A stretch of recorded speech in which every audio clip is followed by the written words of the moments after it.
Hi everyone, welcome to Cook and Eat Delights. ഇന്ന് നമ്മൾ നോക്കാൻ പോകുന്നത് ഒരു ക്രീമി ചിക്കൻ്റെ റെസിപ്പിയാണ്. ഇത് വളരെ വേഗത്തിൽ നമുക്ക് ഉണ്ടാക്കിയെടുക്കാം. അധികം സമയം ആവശ്യമില്ല, ഒരുപാട് ഇൻഗ്രീഡിയൻസും ആവശ്യമില്ല. അപ്പം നമുക്ക് നോക്കാം എങ്ങനെയാണ് ഈ ടേസ്റ്റി ആയിട്ടുള്ള ക്രീമി ചിക്കൻ തയ്യാറാക്കുന്നതെന്ന്.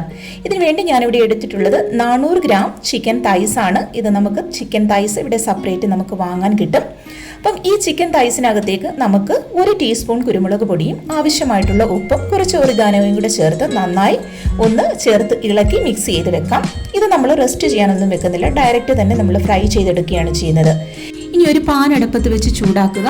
അതിനുശേഷം ഒരു വലിയ ബട്ടർ ക്യൂബ് നമുക്ക് ഇതിനകത്തേക്ക് ഇട്ട് കൊടുക്കാം. ഈ ബട്ടർ ക്യൂബ് ഒന്ന് മെൽറ്റായി വരുമ്പോൾ 3 വെളുത്തുള്ളിയുടെ കഷ്ണങ്ങൾ വളരെ ചെറുതായി അരിഞ്ഞത് ഇതിനകത്തേക്ക് ഇട്ടുകൊടുത്ത് നന്നായി ഇളക്കുക. ഈ വെളുത്തുള്ളിയുടെ ഫ്ലേവർ ഈ ബട്ടറുമായി ചേർന്ന് നന്നായി ഒന്ന് നല്ല സ്മെല്ല് വരുമ്പോൾ നമ്മൾ പ്രിപ്പയർ ചെയ്ത് വെച്ചിരിക്കുന്ന ചിക്കൻ തൈസ് ഇതിനകത്തേക്ക് ഇട്ടുകൊടുത്ത് ഫ്രൈ ചെയ്തെടുക്കാം. ഇതിൻ്റെ ഒരു സൈഡ് ഏകദേശം നമുക്കൊരു 5 മിനിറ്റോളം ഫ്രൈ ചെയ്തെടുക്കേണ്ടതായിട്ടുണ്ട്. അതിനുശേഷം ഒരു സൈഡ് ഫ്രൈ ആയി കഴിയുമ്പോൾ തിരിച്ചിട്ട് കൊടുത്ത് അതിൻ്റെ മറു സൈഡും നമ്മൾക്ക് 5 മിനിറ്റോളം ഫ്രൈ ചെയ്തെടുക്കാം. നമ്മുടെ ഈ ക്രീമി ചിക്കൻ്റെ പ്രത്യേകത എന്ന് പറയുന്നത് ഇത് ഒരു പ്രാവശ്യം നമ്മൾ ഉണ്ടാക്കി നോക്കിയാൽ വീണ്ടും വീണ്ടും നമുക്ക് ഉണ്ടാക്കാനായിട്ടുള്ള ഒരു ടെൻഡൻസി ഉണ്ടാകും. പ്രത്യേകിച്ച് കുട്ടികളുണ്ടെങ്കിൽ അവർക്ക് ഇതിൻ്റെ ടേസ്റ്റ് വളരെയധികം ഇഷ്ടപ്പെടും. കാരണം നമ്മൾ ഇതിനകത്തേക്ക് അധികം എരിവൊന്നും ചേർക്കുന്നില്ല. ഈ ക്രീമി ചിക്കൻ നമുക്ക് അപ്പം, ഇടിയപ്പം, ചപ്പാത്തി, പൊറോട്ട ഇതിൻ്റെ എല്ലാം കൂടെ നമുക്ക് ചേർത്ത് കഴിക്കാൻ പറ്റുന്ന നല്ലൊരു ഡിഷാണ്. ഇവിടെ നമ്മുടെ ചിക്കൻ 2 സൈഡും നന്നായി ഫ്രൈ ആയി വന്നിട്ടുണ്ട്. ഇനി ഇത് ഈ ബട്ടറിൽ നിന്ന് ഒന്ന് എടുത്ത് മാറ്റിയതിന് ശേഷം നമുക്ക് 1-2 ഇൻഗ്രീഡിയൻസ് ചേർത്ത് നമ്മുടെ ക്രീമി ചിക്കൻ പ്രിപ്പയർ ചെയ്യാം. അതിന് മുൻപായിട്ട് നമ്മുടെ വ്യൂവേഴ്സിനോട് എനിക്കൊരു റിക്വസ്റ്റ് ഉണ്ട്. നിങ്ങൾ ഇതുവരെയും നമ്മളുടെ ഈ കുക്ക് ആൻഡ് ഈറ്റ് ഡിലൈറ്റ്സ് എന്ന ചാനൽ സബ്സ്ക്രൈബ് ചെയ്തിട്ടില്ലെങ്കിൽ സബ്സ്ക്രൈബ് ചെയ്യുക, സപ്പോർട്ട് ചെയ്യുക. നിങ്ങൾക്ക് എല്ലാവർക്കും പുതിയ പുതിയ നല്ല നല്ല വെറൈറ്റി ഡിഷസിൻ്റെ റെസിപ്പീസ് നിങ്ങൾക്ക് ലഭിക്കുന്നതായിരിക്കും. അപ്പോൾ തന്നെ സബ്സ്ക്രൈബ് ചെയ്ത് ബെല്ലൈക്കൺ കൂടി ഒന്ന് പ്രസ് ചെയ്യുക. അപ്പോൾ നിങ്ങൾക്ക് നോട്ടിഫിക്കേഷൻ ലഭിക്കും. ഇനി നമ്മുടെ റെസിപ്പിയുടെ അടുത്ത സ്റ്റെപ്പ് എന്താണെന്ന് നോക്കാം. അതിനുവേണ്ടി ഒരു 4 വെളുത്തുള്ളി കഷ്ണങ്ങൾ വളരെ ചെറുതായി അരിഞ്ഞെടുക്കുക. ഒരു മീഡിയം സൈസ് ഇഞ്ചി ചെറുതായി അരിഞ്ഞെടുക്കുക. അതിനോടൊപ്പം തന്നെ ഒരു വലിയ ബട്ടർ ക്യൂബ് കൂടി വീണ്ടും നമ്മൾ ഇതിനകത്തേക്ക് ഇട്ട് കൊടുക്കുന്നുണ്ട്. എന്നിട്ട് അത് നന്നായി ഒന്ന് ഇളക്കി കൊടുത്തതിന് ശേഷം ഒരു മീഡിയം സൈസ് സവാള വളരെ ചെറുതായി അരിഞ്ഞെടുത്തത് കൂടി ഇതിനകത്തേക്ക് ഇട്ട് കൊടുക്കാം. എന്നിട്ട് നമുക്ക് ഇത് നന്നായി ഇളക്കി യോജിപ്പിച്ച് കൊടുക്കണം.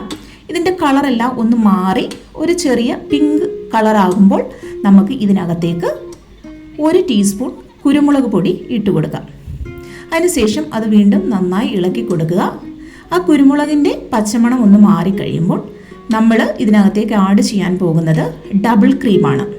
ഇതിന് 250 ml ഡബിൾ ക്രീമാണ് ഞാനിവിടെ ഉപയോഗിച്ചിരിക്കുന്നത്. അത് ഇതിനകത്തേക്ക് ഇട്ട് നന്നായി ഒന്ന് ഇളക്കി കൊടുത്ത് 1 മിനിറ്റ് കഴിയുമ്പോൾ നമ്മൾക്ക് ഒരു അല്പം ഒറിഗാനോ കൂടി ഇതിനകത്തേക്ക് ആഡ് ചെയ്ത് കൊടുക്കാം. ഒറിഗാനോ ഇല്ലാത്തവർ മല്ലിയിലയുടെ ടേസ്റ്റ് ഇഷ്ടമാണെങ്കിൽ അത് വളരെ ചെറുതായി അരിഞ്ഞതിന് ശേഷം ഇതിനകത്തേക്ക് ഇട്ട് കൊടുക്കുക. എന്നിട്ട് നമുക്ക് നമ്മൾ ഫ്രൈ ചെയ്ത് വെച്ചിരുന്ന ചിക്കൻ തൈസ് ഇതിനകത്തേക്ക് ആഡ് ചെയ്ത് കൊടുക്കുക.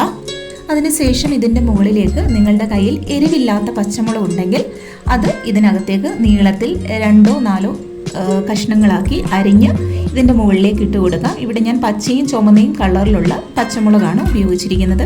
ഇല്ല, ഇത്തരത്തിലുള്ള പച്ചമുളക് ഇല്ലെങ്കിൽ നിങ്ങൾക്ക് ബെൽ പെപ്പറിൻ്റെ ടേസ്റ്റ് ഇഷ്ടമാണെങ്കിൽ പല കളറിലുള്ള ബെൽ പെപ്പർ വളരെ കനം കുറച്ച് നീളത്തിൽ അരിഞ്ഞ് ഇതിൻ്റെ മുകളിൽ ഇട്ട് കൊടുക്കാം.